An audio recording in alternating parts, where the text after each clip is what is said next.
Hasilnya, setelah membaca sampai halaman 126, saya menemukan suatu fakta yang sangat membagongkan. Banyak dari isi kitab pemikiran NU karya Kiai Imad ini beliau copy paste dari situs-situs Wahabi tanpa menyebutkan. Kitab ini sesuai dengan gambar yang di sini, tentu ini menggembirakan sekali, adalah kitab yang mu'alifnya adalah tokoh yang sangat terkenal 2 tahun terakhir ini, yaitu Kiai Haji Imaduddin Usman. Kitabnya berjudul Al-Fikrah An-Nahdhiyah fi Usuli wa Furu'i Ahli Sunnah wal Jamaah. Pemikiran NU, pemikiran Nahdhiyah fi usulin wa furu'i Ahli Sunnah wal Jamaah, di dalam masalah usul dan furu'nya Ahli Sunnah wal Jamaah, tentu aswajanya NU. Ta'lifu Imaduddin, karangan Kiai Imaduddin Sibti Utsman Al-Bantani, cucu Kiai Utsman Al-Bantani Al-Jawi, Jawa, Asy-Syafi'i bermadzhab Asy-Syafi'i, Al-Qadiri khadimi thalabatil ilmi, pelayan para santri fil Ma'hadil Islami, di Pondok Pesantren As-Salafi Nahdlatul Ulum. Jadi ini luar biasa sekali, seorang kiai dari Jawa mengarang kitab berbahasa Arab. Sebelum beliau sudah ada kiai-kiai top, yaitu Kiai Nawawi Al-Bantani, ada Kiai Iksan Jampes, dan masih banyak lagi, termasuk Hadratus Syekh Hasyim Al-Asy'ari. Kitab ini berisi tentang, sebagaimana tampak di judulnya, adalah pemikiran-pemikiran Nahdlatul Ulama dengan aswajanya Ahlus Sunnah wal Jamaah.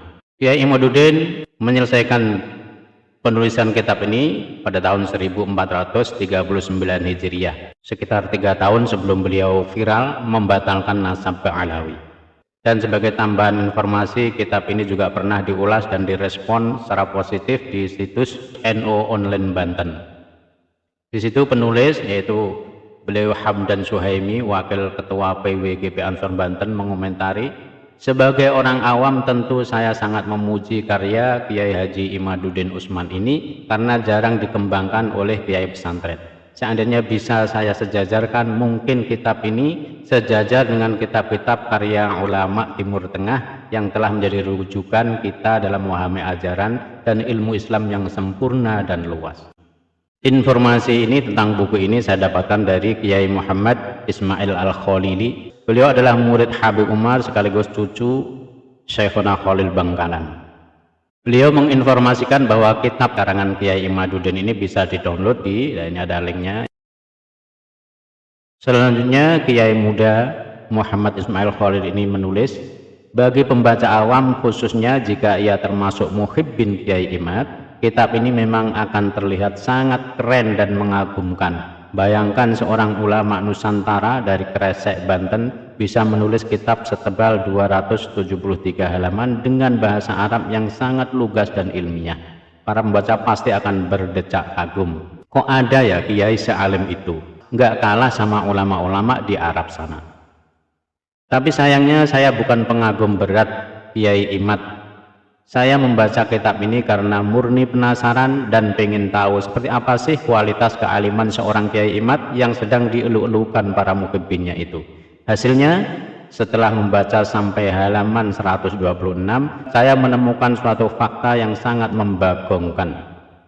Banyak dari isi kitab pemikiran NU karya Kiai Imad ini beliau copy paste dari situs-situs Wahabi tanpa menyebutkan sumbernya. Believe it or not, percaya atau tidak, berikut adalah data-data yang berhasil saya kumpulkan, kemudian kemungkinan besar akan bertambah kalau saya sudah khatam membaca kitab Kiai Imad ini. Pertama, di halaman 40 sama dengan 41, ketika membahas tentang bilangan jamaah sholat Jumat, saya sudah mulai merasa aneh ketika di situ Kiai Imad juga mencantumkan pendapat Ibnu Taimiyah, padahal katanya ini kitab pemikiran NU. Al-mas'alatul ula fi adadil jum'ah dan seterusnya. Ternyata ibarat ini beliau copy paste, atau lebih tepatnya cut and paste sedikit modifikasi dari situs Wahabi berikut. Situsnya adalah islamweb.net. Perlu diketahui islamweb.net ini adalah situs raksasa Wahabi yang biasa memuat fatwa-fatwa ulama-ulama Wahabi seperti Bin Baz, Syekh Utsaimin, Albani dan lain-lain.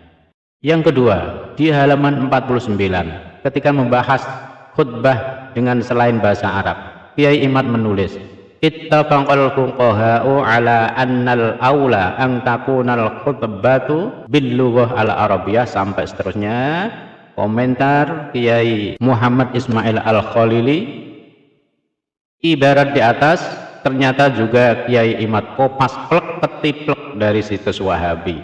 Hanya saja beliau modif sedikit akhir ibaratnya, ma'aziyadati wal ikhtisar. Berikut link situsnya. Nah, ini link situsnya yang tempat Kiai Imad mengambil tulisan ini ada di sini. Islamkia.info adalah Al-Islamu soal wa jawab, pertanyaan dan jawaban tentang Islam. Ini juga merupakan situs terkenal Wahabi milik Syekh Muhammad Sholeh Al-Munajjid, seorang ulama Wahabi, santri dari Syekh bin Baz, Syekh Utsaimin, Syekh Albani.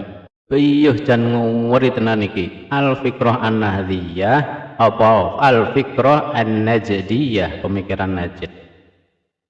Nah, ini sebagai informasi saja, Wahabi itu Muhammad bin Abdul Wahab lahirnya di Najd. Yang ketiga, di halaman 95 ketika membahas tentang jual beli kredit bai'ut taqsib, lagi dan lagi Kiai Imad kopas redaksi dari situs Wahabi Islamkia.info. Redaksi kitab Kiai Imad, nah, tertulis al-mas'alatul ula fi bai'it taqsibi dan seterusnya. Redaksi situs aslinya ditampilkan oleh Kiai muda yang ganteng Muhammad Ismail Al-Khalili. Nah, seperti ini. Lalu yang keempat, di halaman 116 ketika membahas hukum menikah melalui telepon, Kiai Imad menuliskan al-mas'alatus tsaniyah akadun nikah bil hatif, akad nikah lewat telepon. Nah, ini terus ditulis di sini lalu dikomentari oleh beliau Kiai Muhammad Ismail Al-Khalili yang ganteng. Lagi ternyata ibarat ini Kiai Imad kopas dari situs Islamkia.info. Nah, di situsnya. Hanya saja cerdiknya Kiai Imad di sini, sumber-sumber fatwa itu beliau hilangkan karena akan jelas menampakkan kewahabian mereka. Coba perhatikan, fatwa di atas bersumber dari Al-Lajnah Ad-Daimah yang bisa dibilang MUI-nya Wahabi, juga dari Syekh Abdul Aziz bin Baz. Halaman 5, nomor 5 di halaman 125 ketika membahas tentang poligami. Mak-mak pecinta Kiai Imad wajib baca ini ya. Saya agak mengernyitkan dahi ketika dengan gagahnya Kiai Imad berkata bahwa poligami adalah sebuah amal yang besar pahala dan manfaatnya bagi suami istri. Inna ta'addudaz zawjat dan seterusnya. Saya curiga kok ada bau-bau Wahabi di sini ya. Ternyata betul di halaman 126 ketika menjelaskan keutamaan istri pertama yang bersedia untuk dimadu, Kiai Imad menuliskan fadluz zaujatil ula dan seterusnya. Dan sekali lagi demi menguatkan pendapatnya yang sangat menganjurkan poligami itu, Kiai Imad ternyata mengkopas ibarat itu dari situs Wahabi, lagi-lagi Islamkia.info. Bagaimana ibu-ibu? Sementara ini saya hanya menemukan satu ibarat yang beliau kopas dari situs Aswaja. Sekali lagi tanpa mencantumkan sumber, yaitu di halaman 25 ketika membahas tentang lafaz Sayyidina di tasyahud. Beliau mengkopas dari situs Darul Ifta Jordania berikut ini. Ziyadatu lafzi Sayyidina fi sholati ala Nabi sallallahu alaihi wasallam. Penambahan lafaz Sayyidina di sholawat kepada Nabi sallallahu alaihi wasallam. Membaca semua data di atas saya hanya bisa geleng-geleng dan berdecak, tapi tidak kagum. Kok bisa-bisanya Kiai Imad yang merupakan anggota LBM PBNU menulis kitab yang mengatasnamakan NU tapi isinya diambil secara diam-diam dari situs-situs Wahabi. GBT gak bahaya ta? Kok iso? Saya berharap ada keseriusan dari pihak PBNU khususnya LBMNU untuk meneliti lebih dalam lagi kitab karya anggotanya ini, kalau perlu tarik ia dari pasaran. Karena ini bukan perkara receh dan remeh, ini kasus serius. Kitab ini semenjak terbit cukup laris di kalangan bakul kitab pesantren. Apalagi Kiai Imad sekarang sudah menjadi kiai viral dengan ribuan pendukung fanatik dan militan dari seluruh penjuru Indonesia. Bagaimana jadinya jika kitab yang disusupi banyak fatwa-fatwa Wahabi ini dikaji atau bahkan dijadikan kurikulum di pesantren-pesantren Muhibbin Kiai Imad yang notabene-nya adalah pesantren-pesantren NU. Apalagi sekarang Kiai Imad sudah berfatwa untuk meninggalkan kitab-kitab karya ulama Ba'alawi. Gimana jadinya kalau tanpa disadari santri-santri mereka malah nyasar sanad keilmuannya kepada ulama-ulama Wahabi seperti Syekh bin Baz, Syekh Utsaimin dan Pak Albani. Saya sendiri tidak menuduh Kiai Imad sebagai penyusup Wahabi dalam tubuh NU. Saya tetap meyakini beliau sebagai kader NU dan bagian dari kita warga Nahdliyin. Respek saya ketika beliau menyebut ulama kami Syekhuna Khalil Bangkalan dalam tesis versi kitabnya sebagai Syekhul Masyayikh Al-Arif Billah. Respek saya ketika dulu beliau menyambut dengan baik tim kami Turos Syekhuna Khalil ketika melakukan kunjungan penelitian di Banten. Hanya saja pertanyaan liar di kepala saya, apa tujuan Kiai Imad menyusupkan fatwa-fatwa ulama Wahabi itu di kitab yang beliau namakan sebagai kitab pemikiran NU? Iki maksudnya piye? Mbok yo jangan namakan Al-Fiqrah An-Nahdiyah kalau gitu, tapi Al-Fiqrah Al-Imadiyah atau Al-Fiqrah Al-Gogeliyah atau Al-Fiqrah Al-Qopasiyah. Ingin rasanya saya sampaikan kepada beliau bahwa menukil sebuah maklumat tanpa mencantumkan sumber rujukannya itu adalah sebuah pengkhianatan dan penipuan ilmiah. Imam Nawawi dalam kitab Majmu'nya bahkan mengatakan wa minan nasihati dan seterusnya, yang artinya adalah termasuk bagian dari nasihat adalah menisbatkan suatu faedah ilmu kepada pengucapnya. Barang siapa yang melakukan itu maka ilmu dan keadaannya akan barokah. Akan tetapi barang siapa yang menukil sebuah kalam dan membuat orang lain mengira itu adalah ucapannya, maka ilmunya tidak akan bermanfaat dan keadaannya tidak akan barokah. Karena itu para ahli ilmu sejak dulu selalu menisbatkan suatu faidah kepada pengucapnya. Dulu para ulama-ulama NU berjuang keras untuk menjauhkan masyarakat dari pemikiran-pemikiran Wahabi. Sekarang ada kiai yang merasa paling NU, bahkan ngarang kitab tentang pemikiran NU, anggota LBM NU pula.